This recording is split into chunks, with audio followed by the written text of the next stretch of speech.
নমস্কাৰ, মই অতুল কুমাৰ আৰু আপোনালোকে চাই আছে আমাৰ ইউটিউব চেনেল জনমভূমি ফেক্টছ। আমাৰ ইউটিউব চেনেললৈ আপোনালোকক স্বাগতম জনাইছোঁ। আমি সকলোৱে পুতলা ভাল পাওঁ।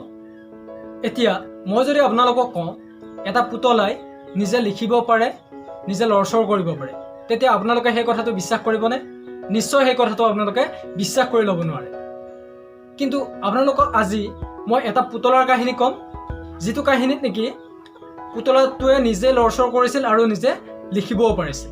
1970 চনত এজনী মাতৃয়ে তেওঁৰ জীয়েকৰ বাৰ্থডেৰ দিনা এটা পুতলা উপহাৰ দিছিলে আৰু সেই পুতলাটো তেওঁলোকৰ ঘৰত কিছুদিন থকাৰ পিছত তেওঁলোকে লক্ষ্য কৰিব পাৰিছিল যে সেই পুতলাটোৱে নিজে লিখিবও পাৰিছিল আৰু নিজে লৰচৰো কৰিছিল। তেতিয়া তেওঁলোকে আচৰিত হৈছিল, এটা পুতলাই কেনেদৰে লিখিব পাৰে আৰু কেনেদৰে লৰচৰ কৰিব পাৰে। সেয়ে তেওঁলোকে সেই পুতলাটো সকলোৱে দেখিবৰ বাবে বা চাবৰ কাৰণে ৱাৰেন অকাল মিউজিয়ামত সংৰক্ষণ কৰি থৈছে আৰু বৰ্তমানেও সেই পুতলাটো তাত উপলব্ধ হৈ আছে। সি এতিয়াও লৰচৰ কৰে, সি এতিয়াও লিখিব পাৰে।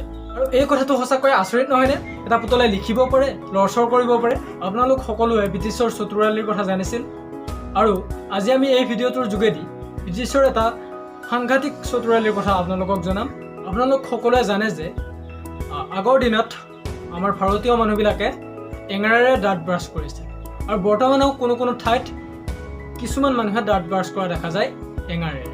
কিন্তু ভাৰতীয়সকলক ব্ৰিটিছসকলে এঙাৰেৰে দাঁত মজাৰ কাৰণে ঠাট্টা মস্কৰা আৰু বহুতো উপলুঙা কৰিছিল।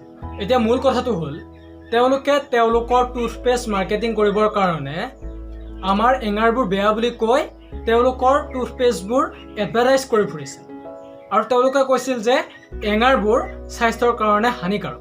এতিয়া আপোনালোকে এটা কথা চাওক, ব্ৰিটিছে আমাৰ লগত কেনেকুৱা চতুৰালি কৰিছিল। এতিয়া 2017 চনত সেই ব্ৰিটিছৰ কলগেট কোম্পানীটোৱে টুথপেষ্টত এঙাৰৰ সংমিশ্ৰণ কৰিছিল, কিয়নো এঙাৰ আমাৰ স্বাস্থ্যৰ কাৰণে অতি উপকাৰী।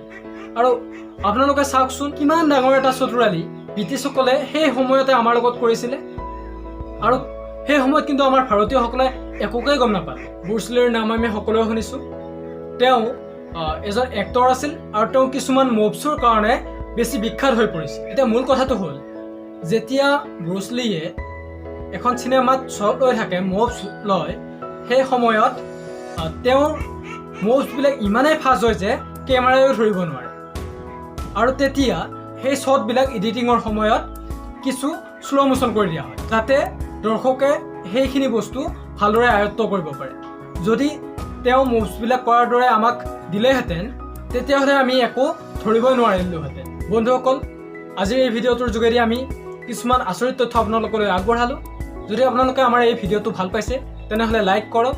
যদি আমাৰ এই ভিডিঅ'বিলাক আগলৈ চাব বিচাৰে তেনেহ'লে আমাৰ চেনেলটো ছাবস্ক্ৰাইব কৰিব।